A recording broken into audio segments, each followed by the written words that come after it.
Hi friends, ಈ ಮಜ್ಜಿಗೆ ಹುಳಿ ಯಾವ ಥರ ಮಾಡೋದು ಅಂತ ತೋರಿಸ್ತಾ ಇದ್ದೀನಿ. ಫಸ್ಟ್ ಇಲ್ಲಿ ನಾನು ಒಂದು ಸೌತೆಕಾಯಿನ ಸಿಪ್ಪೆ ತೆಗೆದು ಚಿಕ್ಕ ಚಿಕ್ಕದಾಗಿ ಪೀಸ್ ಮಾಡಿಕೊಂಡು ಒಂದು ವಿಜಿಲ್ ಕೂಗಿಸ್ಕೊಂಡಿದ್ದೀನಿ. ಸಾಕು, ಒಂದು ವಿಜಿಲ್ ಸಾಕಾಗುತ್ತೆ.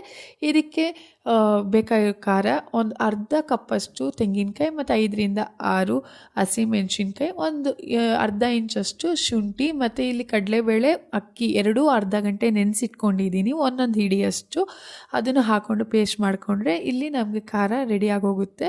ಸೊ ಅದನ್ನು ಹಾಕ್ಕೊಂಡು ಒಂದು 5 ರಿಂದ 6 ನಿಮಿಷ ಚೆನ್ನಾಗಿ ಕುದಿಸ್ಕೋಬೇಕು. ಆ್ಯಂಡ್ ಕುದಿಸ್ಕೊಂಡು ಆದಮೇಲೆ ಸ್ವಲ್ಪ ಅರಿಶಿನ, ನಿಮಗೆ ಆಪ್ಷನಲ್ ಅರಿಶಿನ ಬೇಕು ಅಂದರೆ ಹಾಕ್ಕೋಬೋದು, ಇಲ್ಲಾಂದರೆ ಇಲ್ಲ. ಇಲ್ಲಿ ನಾನು ಅರಿಶಿನ ಯೂಸ್ ಮಾಡ್ತಾಯಿದ್ದೀನಿ. ಒಂದು 1/4 ಟೇಬಲ್ ಸ್ಪೂನಷ್ಟು ಅರಿಶಿನ ಹಾಕ್ಕೊಂಡ್ರೆ ಒಳ್ಳೆ ಕಲರ್ ಕೊಡುತ್ತೆ.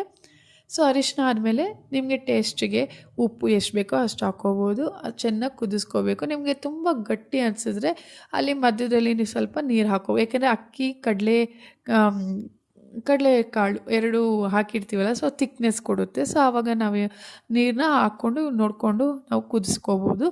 ಮತ್ತು ನಾವು ಮೊಸರು ಕೂಡ ಹಾಕ್ತೀವಲ್ಲ, ಸೊ ನೋಡಿಕೊಂಡು ನೀರು ಹಾಕ್ಕೊಂಡು ಕುದಿಸ್ಕೊಳ್ಳಿ. ಇಲ್ಲಾಂದರೆ ತುಂಬ ನೀರಾಗಿ ಹೋಗ್ಬಿಟ್ರೆ ಟೇಸ್ಟ್ ಚೆನ್ನಾಗಿರಲ್ಲ, ತುಂಬ ನೀರಾಗಿದ್ದರೆ.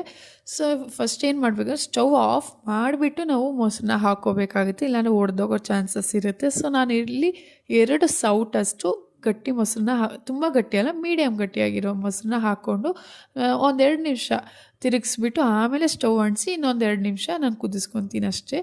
ಇಲ್ಲಿ ನಮ್ಮ ಮಜ್ಜಿಗೆ ಹುಳಿ ತುಂಬ ಟೇಸ್ಟಿಯಾಗಿ ತುಂಬ ಚೆನ್ನಾಗೇ ಬಂದಿದೆ. ಸೊ ನೀವು ಕೂಡ ಟ್ರೈ ಮಾಡಿ ಮನೆಯಲ್ಲಿ, ತುಂಬ ಟೇಸ್ಟಿಯಾಗಿರುತ್ತೆ. ಬಿಸಿ ಬಿಸಿ ಅನ್ನಕ್ಕೆ ತುಂಬ ಚೆನ್ನಾಗಿರುತ್ತೆ. ಆ್ಯಂಡ್ ಲಾಸ್ಟ್ಗೆ ಒಗ್ಗರಣೆ ಇರಲೇಬೇಕು. ಸೊ ಅಲ್ಲಿಗೆ ನಮ್ಮ ಮಜ್ಜಿಗೆ ಹುಳಿ ರೆಡಿ ಆಗೋಗುತ್ತೆ. ಸೊ ನೀವು ಕೂಡ ಟ್ರೈ ಮಾಡಿ, ಕಮೆಂಟ್ ಬಾಕ್ಸಲ್ಲಿ ಕಮೆಂಟ್ ಮಾಡಿ. ಸೊ ಹಂಗೆ ನನ್ನ ಚಾನಲ್ನ ಸಬ್ಸ್ಕ್ರೈಬ್ ಮಾಡ್ಕೊಳ್ಳಿ. So thank you for watching. Take care. Bye.